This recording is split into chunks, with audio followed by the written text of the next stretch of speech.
नमस्कार. श्री स्वामी समर्थ. जय जय स्वामी समर्थ. आज श्रावणाचा दुसरा दिवस आणि तुम्ही या महिन्यात स्वामींची जितकी सेवा कराल तितकी विना अडथळा आणि तुमची इच्छा प्रकट करणारी सेवा ठरून ती सेवा तुमची स्वामींपर्यंत नक्कीच पोहोचते. आज तुम्हाला स्वामी म्हणत आहेत की बाळा, मी तुझ्यासाठी असा संदेश देत आहे जो तुझे या महिन्यात न होणारे काम आणि खूप दिवसापासून अडकलेले काम तुला आज होताना दिसून येईल. स्वामी म्हणतात, तुमच्या आयुष्यात तुम्ही किती चांगले असाल तरीही कधीच तुम्हाला लोक चांगले म्हणणार नाहीत, कारण प्रत्येकजण तुमच्या प्रगतीवर, तुमच्या ऐश्वर्यावर जळत आहे. स्वामी सांगतात की बाळा, तू कोणासाठी कितीही कष्ट केलेस, कितीही तू स्वार्थ सोडून वागलास तरीही लोक तुला स्वार्थीच ठरवतील. जेव्हा तुझ्या मनामध्ये इतरांबद्दल द्वेष येत असेल, इतरांबद्दल वाईट विचार येत असेल तर तू समजून जा, तुझ्या मनामध्ये आणखीही वाईट गोष्टीचा पसारा खूप आहे आणि तुला गरज आहे त्या गोष्टींना दूर करण्याची. आज स्वामी म्हणतात की बाळा, तुझा जर माझ्यावर विश्वास असेल आणि माझे म्हणणे तुला पटत असेल तर हा संदेश शेवटपर्यंत ऐकून पहा. हा खास तुझ्यासाठी मी पाठवलेला संदेश असून खूप काही गोष्टी, अडचणी तुझ्या जीवनात घडत आहेत त्या सोडवून देतील. ज्या तुम्हाला विस्कळीत करून सोडतात, तुमचे मन विचलित करतात, त्या गोष्टी आज दूर होतील. तुमचा काळ बदलला आहे, आता मान्य करायला शिका. ज्याची गरज आहे त्याला स्वीकारायला शिका, पण मन ही बदललंच पाहिजे हेही स्वीकारा. स्वामी म्हणतात की अरे, सत्याचा आणि चांगुलपणाचा विरोध तर हा होतच असतो, पण सत्य हे सूर्याप्रमाणे तेजस्वी आहे, त्यापुढे खोटेपणाचा निभाव कधीच लागत नसतो. मग तुझ्या कष्टाला योग्य वेळ येऊ दे, तुला फळ नक्कीच मिळेल. तुम्हाला माहीत नसेल, पण तुमच्या मनाने एखादी गोष्ट ठरवली ना तर ती तुम्ही नक्कीच पूर्ण करू शकता. तुमच्या मनामध्ये एवढी ताकद आहे, ती ओळखा. तुझं कल्याण करण्यासाठी स्वामी तुझ्यापर्यंत आले आहेत. फक्त त्यांचा शब्द स्वीकार आणि त्या मार्गाने चालत राहा. तुला अक्कलकोट दर्शन करण्यासाठी माझ्यापर्यंत येण्याची गरज नाही, मी खास तुझ्यासाठी तुझ्यापर्यंत येत आहे. जेव्हा लोक तुमच्या मागे बोलतात तेव्हा समजून घ्या की तुम्ही त्यांच्या पुढे 2 पावले आहात. फक्त एखादा यशस्वी होऊन दाखवा. तुमचा कॉल न उचलणारे लोक तुम्हाला दररोज कॉल करतील, तुमच्या चांगल्या वाईट गोष्टीची चौकशी करतील. ज्यावेळेस तुम्हाला थोडीशी अडचण आली तर सर्व न बोलणारे लोक तुमची अडचण दूर करण्यासाठी तुमच्याकडे धावत येतील आणि तुमचा जय जयकार करायला मागे पुढे पाहणार नाही. पण बाळा, प्रत्येक सूर्यास्ताला स्वामी समर्थ महाराजांचे नाव घे आणि येणाऱ्या संकटाला सामोरे जाण्यासाठी स्वामींची साथ माग. माणसं बदलण्यात वेळ घालवू नको. आपली परिस्थिती बदल, बाकी सगळं आपोआप बदलेल. जिथं दुसऱ्यांना समजावणं खूप कठीण असेल ना, तिथं तू स्वतःला समजून घेणं कधीही अगोदर चांगलं ठरतं. कारण लोकांना बदलणं हे कोणाच्या हातात नाही, पण स्वतःला बदलणं हे मात्र स्वतःच्या हातात आहे. कोण तुझ्याबद्दल द्वेष करत असेल तर त्याला कधीही प्रत्युत्तर देऊ नकोस.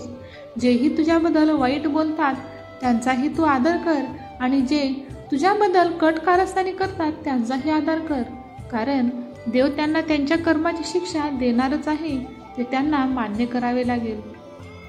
लोक तुम्हाला कसे बघतात, कसे वागतात हे कधीही महत्त्वाचं नाही, पण तुम्ही स्वतःला कसे बघता हे मात्र महत्त्वाचं आहे.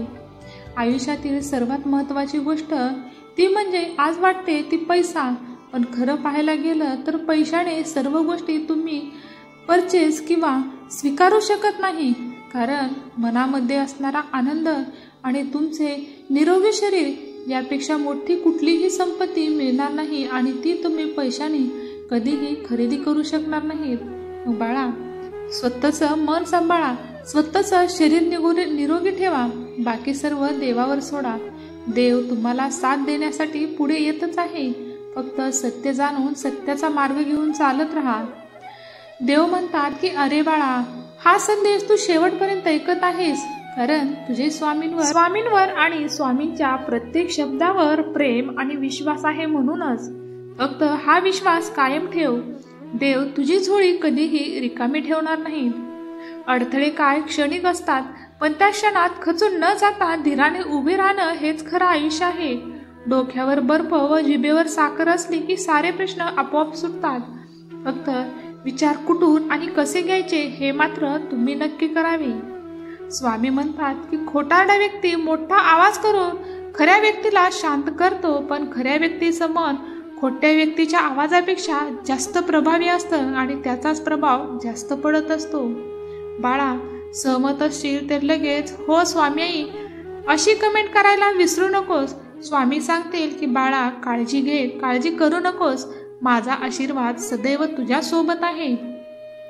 ज्यावेळेस हा संदेश तुम्ही शेवटपर्यंत ऐकणारच आहात, तर आज स्वामी काय सांगतात त्याचा थोडासा विचार करा आणि थोडंसं जीवनामध्ये त्याचं अनुसरण करण्याचाही प्रयत्न करा. तुमचे जीवन नक्कीच स्वामीमय होईल. जसे सुख कायम राहत नसते तसे दुःखही कायम राहत नसते. त्यामुळे वाईट वेळात कायम संयम ठेवा. लोकांना हे तर समजते की आपलं कोण काय करणार नाही, मग विश्वास स्वामीवर का नाही ठेवावा. परिस्थिती आणि वेळ कारणीभूत ठरत असते जी तुला खचायला भाग पाडत असते, पण तुम्हाला विश्वास आहे स्वतःवर, म्हणून शून्यातून तुम्ही विश्वास घडवण्यासाठी आणि कर्तृत्व घडवण्यासाठी स्वबळावर उभे टाका. देव तुमच्या सोबत आहे. अरे नेहमीच तू माझे आभार मानतोस, पण आज मी तुझे आभार मानतो, कारण बाळा तू त्यासाठी पात्र आहेस. स्वामींची सेवा करण्यासाठी तू वेळ देत आहेस, शांतपणे तू ऐकून घेत आहेस, मग माझ्यासाठी ही इच्छा तू पूर्ण करतो बाळा. अशा माणसाच्या आजारावर कधीही औषध नाही जो दुसऱ्यांची प्रगती पाहून जळतो, पण तू खूप स्वच्छ आहेस. तुझे अंतःकरण नेहमी इतरांच्या चांगल्यासाठी पुढे येत असते. बाळा, मला तुझ्यावर असा राजा बनवायचा आहे की माझे सर्व विचार तुझ्यामध्ये जातील आणि तू त्या विचाराने सर्व जगाचे कल्याण करण्यासाठी पुढे येशील. आणि माझा हाच भक्त खूप प्रिय आहे. झोप आली तर सगळं विसरायला शिक. शांतपणे झोप, पण मनामध्ये कधीही वाईट विचार ठेवून कुठल्याही गोष्टीचा विचार त्रास करत घेऊन तुझी झोप मोड करू नकोस. कारण ज्या मनामध्ये विचारांचं सावट जास्त असतं त्या मनामध्ये कुठल्याही चांगल्या गोष्टी आणि प्रगतीच्या गोष्टी कधीही थांबू शकत नाहीत. मग बाळा विचार कर, जे काही होत आहे ते चांगल्यासाठी होत आहे आणि स्वामी जे काही तुझ्यासाठी करणार आहेत ते चांगल्यासाठीच करणार आहेत हा विश्वास ठेव आणि चांगल्या मार्गाला लाग. बाकी सर्व देवावर सोडून दे आणि येणारे दिवस फक्त नामस्मरणात तू व्यतीत कर. तुझे जीवन नक्कीच कल्याणकारी बनेल आणि तुझ्या जीवनात नक्कीच कल्याण घडवणारे दिवस घडून येतील. फक्त स्वामींचा आधार घे आणि मार्ग सोडू नकोस. धन्यवाद. श्री स्वामी समर्थ. जय जय स्वामी समर्थ.